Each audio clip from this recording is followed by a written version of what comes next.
So the media won't give me credit, but the people give me credit. That's more important to me. You're going to go down as a peacemaker. You're also going to go down with the president who had 0 border crossings in May. You secured the border most than anybody has ever done. But I don't know if you know this. You're on track right now to have the lowest murder rate in history in this country.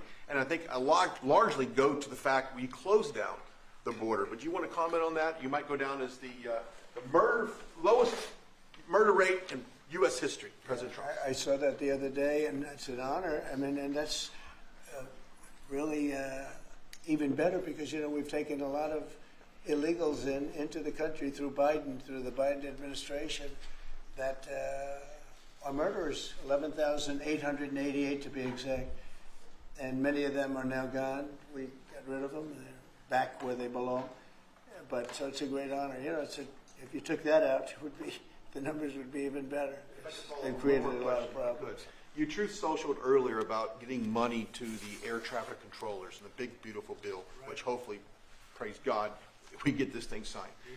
What does that mean to that industry that has been suffering the last couple of years, probably a decade, of being underfunding, and how that changed the safety of air travel? Well, they've underfunded the airports for years, and I started the process of getting it completed in terms of the equipment necessary to land the planes, where the planes, like the helicopter accident with the plane, would have never happened if they had the right modern equipment. It would have been bells and whistles would have been going on all over the place.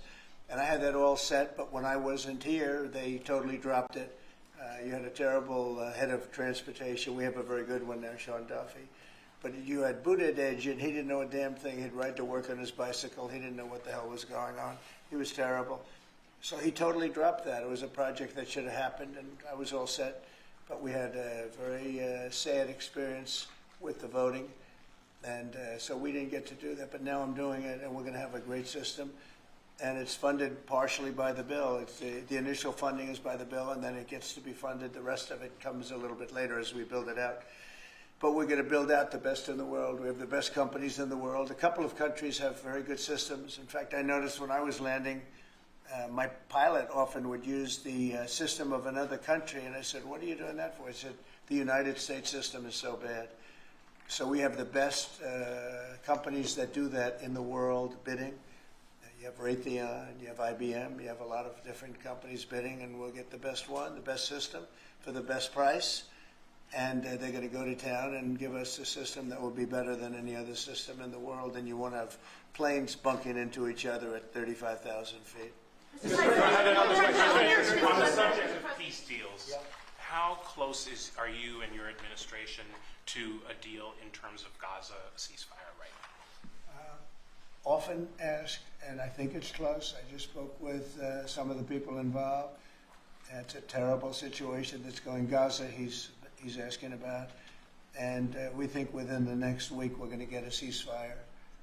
And we're supplying, as you know, a lot of money and a lot of food to that area because we have to. I mean, you have to. We're in theory not involved in it, but we're involved because people are dying. And I look at those crowds of people that have no food, no anything, and we're the ones that are getting it there.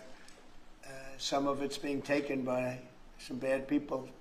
If you give it and you give it out, and they're supposed to be taking care of the people, and they end up stealing the food and selling it. But we have a pretty good system now. But so we're helping with that. You see the lines of people that just get one meal essentially, but. It's too bad. Other countries aren't helping out. Nobody's helping out. We're doing that because I think we have to on a humanitarian basis. Like this, we didn't have to get involved in Africa, but we did because we thought it was. I mean, I've been reading, like J.D. said, he's, for much of his life, he's been just seeing about this brutal war, and it actually got a lot of publicity because of the level of brutality. Right? It was nobody's ever seen anything like it, and.